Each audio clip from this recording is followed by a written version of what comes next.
हरे कृष्ण कृष्ण कृष्ण हरे हरे, हरे राम राम राम हरे हरे। आज के इस सत्र में हम सब समुद्र मंथन की जो कथा है उसके विषय में कुछ चर्चा करने का प्रयास करेंगे। सर्वप्रथम समुद्र मंथन क्या है, क्यों हुआ और इससे क्या क्या प्राप्त हुआ, ये सब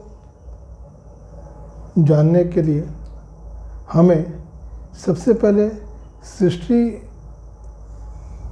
कैसे उत्पन्न हुई, इस पूरे ब्रह्मांड की रचना कैसे हुई, कौन कौन सी शक्तियाँ इसके संचालन में लगी रहती हैं, इसके विषय में थोड़ा सा ज्ञान प्राप्त करना होगा। उसके पश्चात ही ये समुद्र मंथन समझ में आएगा। तो शास्त्रों में ऐसा वर्णन आता है कि भगवान नारायण की नाभि से एक कमल निकला, उस कमल पर एक व्यक्ति, चार मुख्य व्यक्ति बैठे थे जिनका नाम ब्रह्मा जी था। ब्रह्मा जी को भगवान विष्णु ने आदेश किया कि सृष्टि उत्पन्न करिए। ब्रह्मा जी ने फिर भगवान की शक्ति से तप करके एक अंडाकार रूप का एक प्रकृति उत्पन्न करी, अंडा बनाया जिसका नाम हुआ ब्रह्मांड। इसको समझने के लिए इसे एक 14 माले की तो बिल्डिंग के रूप में हम कल्पना करें कि 7वें माले की बिल्डिंग जो है वो पृथ्वी है, 7 माले से नीचे का 6 माला जो है वो जल से भरा हुआ है और पृथ्वी के ऊपर वायु तत्व आकाश मंडल है। ऐसा करके 14 माले की एक बिल्डिंग बनाई गई अंडाकार रूप में, जिसे ब्रह्मांड का नाम दिया गया। ब्रह्मा जी इस ब्रह्मांड के सबसे ऊपर का जो तल है, सत्यलोक जिसे कहा जाता है, वहाँ पर ब्रह्मा जी रहते हैं। वहाँ से बैठकर वो सृष्टि की सभी नीचे के माले में बसने वाले जीव क्या क्या कर्म करते हैं उन पर अपनी नज़र रखते हैं। ब्रह्मा जी ने 14 लोक का भुवन बनाया। हर फ्लैट का जो स्तर है उसकी प्रकृति अलग अलग है। कहीं पर अग्नि तत्व की प्रधानता है, कहीं पर वायु तत्व की प्रधानता है, कहीं पर आकाश तत्व है, कहीं पर जल तत्व है और उसमें रहने वाले जीव को उसके अनुसार शरीर प्रदान किया जाता है। भगवान शिव के लिए एक स्थान तो बनाया गया जिसे कैलाश पर्वत बोलते हैं, और भगवान तो विष्णु के लिए एक स्थान इसमें दिया गया जिसे क्षीर सागर बोलते हैं, और वैकुंठ लोक भी कहा जाता है उसे। तो कुल मिला के देव सत्ता जो कुछ किसी को प्रदान करने की क्षमता रखता है जीव, उसे देवता बोलते हैं। तो मनुष्य में मानवीय इच्छाएं, कामनाएं होती हैं। एक पृथ्वी ही ऐसा इस ब्रह्मांड में जगह है जहाँ पर तो कर्म करने की प्रधानता है। तो कर्म करके आदमी उसके प्रभाव से ऊपर या नीचे के लोक में जा सकता है। ये पृथ्वी लोक है। तो ऐसे ही तो मंत्र भी आता है, ओम भूर्भुवः स्वः तत्सवितुर्वरेण्यं भर्गो देवस्य धीमहि धियो यो न प्रचोदयात्। ऐसा करके गायत्री मंत्र आता है जिसमें 24 अक्षर है। उसमें भू मतलब पृथ्वी होता है, भुआ मतलब वायुमंडल है, स्व मतलब स्वर्ग लोक है। ऐसा करके पृथ्वी के ऊपर भूर्भुवः स्वः, जन, महर, तप और सत्यलोक, ऐसा करके 7 लोक हो गए। और पृथ्वी के नीचे अतल, वितल, सुतल, तलातल, रसातल और पाताल, 6 नीचे 7 ऊपर, बीच में पृथ्वी। ये पूरे ब्रह्मांड का एक नक्शा हुआ।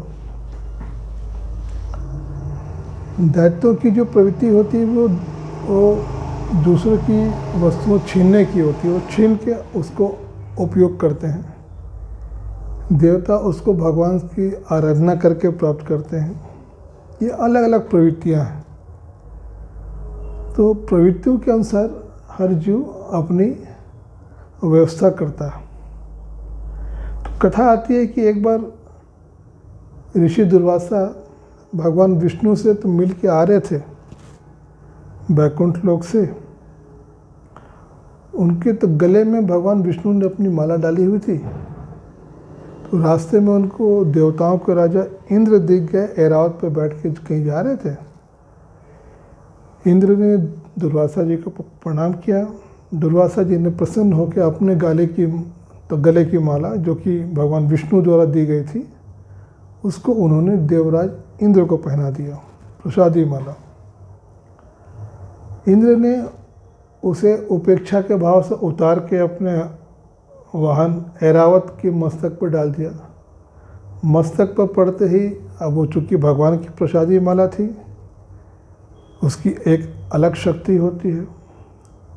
ऐरावत उस शक्ति को संभाल नहीं पाया। उसने अपनी सूंड से उठा के नीचे गिरा दिया, पाँव से मसल दिया। अब ये दृश्य देखने के बाद दुर्वासा जी की क्रोध की तो कोई सीमा नहीं रही। उन्होंने इंद्र को श्राप दिया कि तुम श्रीहीन हो जाओ। श्री मतलब लक्ष्मी होती है। तुम्हारा जो सारा ऐश्वर्य है, जो शक्ति है, मद है, ये सब नष्ट हो जाएगा। और ऐसा श्राप मिलते ही इंद्र जो था वो धन, धान्य, शक्ति, ऐश्वर्य से निस्तेज होने लगे। और जैसे ही ये खबर दैत्यों को मिली कि देव सत्ता शापित हो गई है ऋषि दुर्वासा के द्वारा, वो लोग कमज़ोर पड़ गए हैं, तो इन्होंने तुरंत स्वर्ग पर आक्रमण कर दिया। अपने नीचे के लोक से निकल के, पृथ्वी के नीचे लोक से निकल के, जो कि रसातल, अतल, वितल, सुतल है, जहाँ पर इनकी अलग अलग वातावरण में रहते हैं, वो निकल के आक्रमण करके स्वर्ग पर अधिकार कर लिए और देवताओं को मारपीट के भगा दिए। देवता स्वर्ग छोड़ के पृथ्वी की गुफाओं में आके कंदराओं में छुप गए कि अन्यथा हमें ये राक्षस जान से मार देंगे। तो ऐसी एक तो कथा है कि स्वर्ग का जब राज्य, आधिपत्य प्रमादवश, श्रापवश नष्ट हो गया और देव सत्ता निस्तेज हो गई, राक्षसी सत्ता ने स्वर्ग पर अधिकार कर लिया, तो ब्रह्मांड में एक अजीब स्थिति पैदा हो गई। तो इन सब तकलीफ़ों से निजात पाने के लिए, दैत्यों को हराने के लिए, पुनः अपने बल की प्राप्ति के लिए देवता लोग ब्रह्मा जी को आगे करके, देवगुरु तो बृहस्पति को आगे करके क्षीर सागर के तट पे गए। भगवान तो विष्णु से प्रार्थना करी कि आप हमारी सहायता करें, हमारी जो खोई हुई वस्तुएं हैं वो हमें तो पुनः प्राप्त हो, ऐसा कोई उपाय बताएं। भगवान तो विष्णु ने कहा कि इसके लिए आपको समुद्र का मंथन करना पड़ेगा। इस संसार का नियम है कि कोई भी चीज़ कर्म करने से ही प्राप्त होती है, तो आपको तो कर्म करना पड़ेगा। और ये समुद्र को तो मथना आसान कर्म नहीं है, बहुत दुष्कर कार्य है। इसके लिए आपको देवताओं की सहायता लेनी पड़ेगी, उनको भी आप शामिल करिए। उनके साथ संधि करिए और इस कार्य को आप करिए। तो उसके बाद इंद्र देव राजा तो बलि के पास गए स्वर्ग में, प्रस्ताव रखे कि भाई समुद्र मंथन करना है, जो जो मिलेगा हम लोग उसको तो मिल बांट के ले लेंगे, कुछ आपका ही फायदा होगा, कुछ हमारी भी राहत हो जाएगी। तो मिला जुला के समुद्र मंथन करने का भूमिका बना। क्षीर सागर जो जहाँ भगवान विष्णु थे उधर ही समुद्र मंथन का कार्य किया गया। और उसके लिए अब कोई भी चीज़ मंथन करने के लिए एक तो मथानी लगती है, घर में भी अगर दही का मंथन करना तो एक तो मथनी होती है, उसको चलाने के लिए एक रस्सी होती है, पात्र होता है, तब उसमें से मक्खन घी आदि निकलते हैं। वैसे ही समुद्र का जब मंथन करने का कार्य सोचा गया तो इसके लिए मथानी बनाया गया मंदराचल पर्वत को। ये पर्वत हिमालय की चोटियों पे था और वहाँ से उस पर्वत को उठा के उस क्षीर सागर के तट पे लाना था, जिस कार्य को देवता और दैत्य कर नहीं पा रहे थे, बहुत भारी था। तो भगवान विष्णु ने उसे अपने बाएं हाथ से उठाया, गरुड़ पर रखे और समुद्र के तट पर लाके स्थिर कर दिए। और उसको जब देव और दानव समुद्र में ले जाने लगे तो वो डूबने लगा, तो उसे आधार भगवान विष्णु ने कच्छप के रूप में बन के दिया। उनका एक नाम पड़ा अजित। अजित अवतार भगवान का जो कच्छप अवतार था। और फिर वासुकी नाग को रस्सी बनाया गया, उसको देवता लोग आगे से पकड़े तो मुंह से बोले कि पूछ तो गंदा होता है। दैत्य लोग बोले नहीं भाई, हम तुमसे ज़्यादा बलवान हैं, हम तो मुख के साइड रहेगा, तुम पूछी साइड रहो। भगवान ने पहले ही ताकीद कर दिया था कि भाई झगड़ना नहीं, कार्य करना है, तो विघ्न नहीं उत्पन्न करना, कोई कुछ भी करे। तो देवता लोग पूछ की तरफ आ गए, दैत्य लोग तो मुख की तरफ आ गए। अब जब घर्षण चालू हुआ तो मंदराचल पर्वत इतना भारी और विशाल था कि वो एक साइड तो गिरने लगा। तो फिर भगवान विष्णु ने उसे अपने हाथ से ऊपर से आधार दे दिया, नीचे से कच्छप रूप में आधार दिए थे और उसको स्थिर कर दिए कि तुम इसी एरिया में घूमो, नीचे गिरना नहीं। ऐसा हो कि एक समुद्र मंथन का जो दुरुस्तर कार्य था वो प्रारंभ हुआ। तो ये एक कथा आती, कारण आता है कि क्यों प्रारंभ हुआ। अब ये कि इससे प्राप्त क्या क्या होता है। तो समुद्र मंथन में जो सबसे पहले एक तो उसमें से 14 प्रकार के रत्न निकलते हैं, 14 रत्न, जिसमें पहला रत्न का नाम है कालकूट विष हलाहल। वो इतना तीक्ष्ण था कि उसकी गंध सही नहीं जा रही थी। देवता और असुर भाग खड़े हुए कि हम तो इसको सहन नहीं कर सकते, तो मर जाएंगे। भगवान शिव को आग्रह किया गया कि इस जहर का आप पान करिए। भगवान शिव ने उसको अपने कंठ में रख लिया, नाम हुआ नीलकंठ। फिर मंथन कार्य शुरू हुआ। तो उसके बाद जो दूसरा अलौकिक चीज़ निकला वो कामधेनु गाय थी, जिसे ऋषियों ने यज्ञ आदि कार्य के लिए रखा। फिर उच्च श्रवा घोड़ा निकला। अश्व, अश्व प्रतीक है तो मन की तो गति का बहुत तेज चलता है, इसे देवताओं ने कहा कि हम रखेंगे। इसके 7 मुंह थे, 7 मुंह का सफ़ेद अश्व उच्च श्रवा। उसके उपरांत ऐरावत हाथी निकला, जिसे देवताओं ने रखा। फिर कौस्तुभ मणि निकली, जिसे भगवान विष्णु ने अपने हृदय में धारण की। कौस्तुभ मणि वो है जो कालिया नाग द्वारा भगवान विष्णु को, भगवान श्री कृष्ण को तब प्रदान किया गया था जब कालिया को भगवान ने वृंदावन से रमणक द्वीप भेजा था और उसके माथे पर अपने चरण चिन्ह अंकित किए थे ताकि उसको गरुड़ से भय ना हो। तो गरुड़ पहचान ले कि ये भगवान का भक्त है, तो ये कौस्तुभमणि भगवान ने रखा। फिर कल्प वृक्ष निकले, कल्पनाओं का वृक्ष, जिसमें आप जो कल्पना करिए इस ब्रह्मांड की प्रकृति का सब चीज़ आपको मिल जाता है, इसे देवताओं ने रखा। फिर 7वें नंबर पर जब मंथन की प्रक्रिया चल रही है तो अप्सराएं निकली। अप्सराएं जो होती है वो तो स्त्री रूप में है, तो मन की वासनाएं ही अप्सराएं कहलाती हैं, इच्छाएं।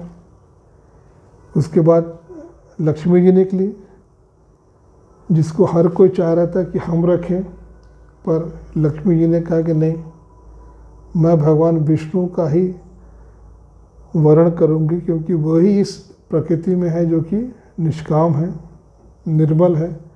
बाकी सब में कुछ ना कुछ कामनाएं हैं, सदकामनाएं, दुष्कामनाएं, दुष्विचार, कुछ भी है लेकिन है विचार। भगवान विष्णु ही सबके एक ऐसे हैं जिनमें कोई इच्छाएं नहीं है, तो मैं भगवान विष्णु हूँ। फिर 9वें नंबर पर निकली वारुणी, तो मदिरा, जिसे दैत्यों ने रख लिया। फिर 10वें नंबर पर निकले चंद्रमा। चंद्रमा जो है शीतल देते हैं, तो मन के देवता हैं, तो इसे भगवान शिव ने अपने माथे पर रखा। चंद्रमा की ये खासियत है कि वो शीतलता को भी प्रदान करता है, और जब उसमें इच्छाएं होती तो वो अग्नि के समान दाहकता को भी दर्शाता है। पर जब चंद्रमा को भगवान शिव अपने माथे पर रखते हैं, ज्ञान है भगवान शिव, तो वो शीतलता प्रदान करता है। इसकी विशेषता है, मन की विशेषता है। तो पुनः मंथन कार्य जारी रहा। फिर पारिजात वृक्ष निकला। ये एक ऐसा वृक्ष है जो जिसके छूने से थकान मिट जाती है, और ऐसे भी जब किसी उद्देश्य की प्राप्ति के लिए कोई कार्य किया जाता है या कहीं जाया जाता है, तो जैसे जैसे मंजिल निकट आती जाती है, हमारी थकान मिटती जाती है, एक उत्साह बढ़ता जाता है। तो पारिजात वृक्ष उसी उत्साह और थकान को दूर करने का एक वृक्ष है। उसके उपरांत पांचजन्य शंख निकला। शंख में एक नाद होती है, ये 12वें नंबर पर निकला।